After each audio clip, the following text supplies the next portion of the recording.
اور وہ آدمی جو ساری عمر اپنے باپ سے پیسے لیتا رہا ہے، جس وقت ابو کا ہاتھ ایسے ہوگا نا، میں زندہ نہیں بچوں گا کہ میرے سامنے میرے باپ کا ہاتھ پھیلا ہوا ہے۔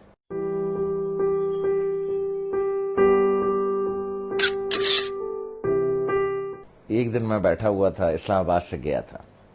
کراچی، نوکری میں تھا، تو ہم امی کے کمرے میں بیٹھے تھے، وہ اپنے سامنے بیٹھی ہوئی تھیں، تو میری ایک ہی بہن پاکستان میں ہے، اس کے تینوں بچے بھی آئے ہوئے تھے، وہ بھی آئی ہوئی تھی، تو ادھر صوفہ رکھا تھا تو اس پہ میں بیٹھا تھا، 2 لوگوں کا صوفہ تھا ہے وہ، تو والد صاحب برابر میں بیٹھے تھے، تو سب لوگ باتیں کر رہے تھے، تو میں نے کچھ 2-4 پیسے نکال کر کے والد صاحب کو ویسے ہی پیش کر دیے۔ تو میں نے عین اس موقع پر یہ کیا کہ جب میں سمجھا کہ کوئی نہیں دیکھ رہا ہے، ٹھیک ہے، سب اپنے اپنے گپ میں لگے ہوئے ہیں، کوئی نہیں دیکھ رہا ہے، تو میں نے اس موقع سے فائدہ اٹھا کے جلدی سے چھپا کے ابو کو، مجھے نہیں پتا تھا کہ امی دیکھ رہی، تو انہوں نے بڑے زور سے کہا دوبارہ دو، جیسے وہ ذرا سختی سے بات کرتی ہیں، تو مجھے یہ تو پتا چل گیا کہ انہوں نے دیکھ لیا، تو میں سوچ رہا ہوں کہ یہ کیوں کہہ رہی ہیں دوبارہ دو۔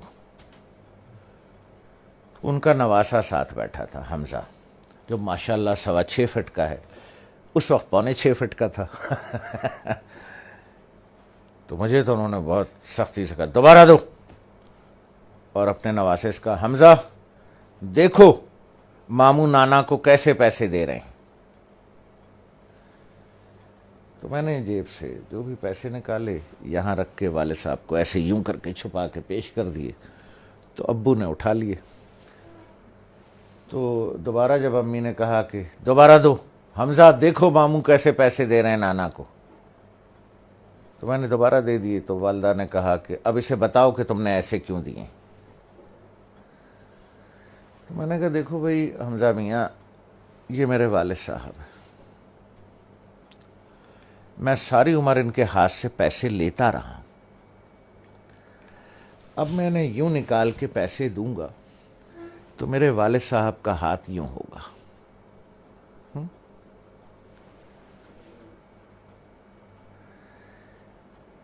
اور وہ آدمی جو ساری عمر اپنے باپ سے پیسے لیتا رہا ہے، جب میں نے کہا اپنے بھانجے سے، میں نے کہا حمزہ میاں جس وقت ابو کا ہاتھ ایسے ہوگا نا تو میں تو مر جاؤں گا، مجھے ہارٹ اٹیک ہو جائے گا، میں زندہ نہیں بچوں گا کہ میرے سامنے میرے باپ کا ہاتھ پھیلا ہوا ہے، اس لیے بیٹا میں ایسے دیتا ہوں یہاں رکھ کے کہ والد صاحب یہاں سے اٹھا لیں، انہیں میرے سامنے ہاتھ نہ پھیلانا پڑے، جس طرح سے پرانے وقتوں میں بادشاہوں کو نظر اور نیاز دی جاتی تھی نا یوں کر کے، اور بادشاہ اگر قبول کر لے اٹھا لے تو وہ نیاز قبول ہو جاتی تھی، جیسے آج بھی مزاروں پر ادھر ادھر پیروں کو ایسے کر کے نظر دی جاتی ہے، پیر صاحب ہاتھ لگا دیتے ہیں یا کبھی کبھی اٹھا بھی لیتے ہیں، تو سمجھیے وہ نظر اور وہ نیاز قبول ہو گئی۔ تو میں نے کہا بچے جس وقت میں یوں کر کے دوں گا اور ابو کا ہاتھ ایسے اٹھے گا تو میں تو مر جاؤں گا بیٹا، کہ میرے باپ کا ہاتھ میرے سامنے پھیلا ہوا ہے، تو اس لیے میں ایسے کر کے نظر پیش کرتا ہوں چھپا کے کہ کوئی دیکھ نہ لے ہیں کہ باپ ہاتھ پھیلا رہا ہے، نہیں نہیں نہیں، باپ نظر قبول کر رہا ہے، اس نے ہاتھ لگا دیا تو قبول ہو گیا۔ اب وہ حدیث مبارک کا مفہوم ذہن میں لائیں، جب سرکار رحمت اللہ عالمین صلی اللہ علیہ وسلم نے بیٹے کا گریبان پکڑ کے کہا کہ تو اور تیرے پاس جو کچھ ہے تیرے باپ کا ہے، لوگ بھاگتے ہیں، میں آخری بات کروں، لوگ بھاگتے ہیں وہ فلانے پیر صاحب سے دعا کرا لیں، ہیں جی، وہ فلانے مزار پہ دعا کر لیں، وہ پیر صاحب کا جھوٹا پانی پی لیں، ہیں جی، وہ پیر صاحب کی جوتیاں اٹھا لیں، بخشے جائیں گے، ثواب ملے گا۔ ارے یار 2 عدد پیر تمہارے گھر میں بیٹھے ہیں،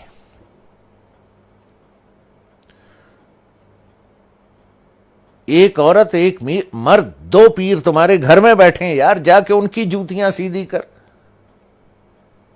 ان کا جھوٹا پانی پی، ان کے پیر دبا، پیر صاحب کے بجائے باپ کو نظر اور نیاز پیش کر، جا کے ابا کے جوتے پالش کر، ماں کی چپلیں سیدھی کر کے رکھ۔ دو پیر گھر میں بیٹھے ہیں، ان کو چھوڑ کے اللہ کو ڈھونڈنے کہیں اور جاتے ہو، شرم نہیں آتی؟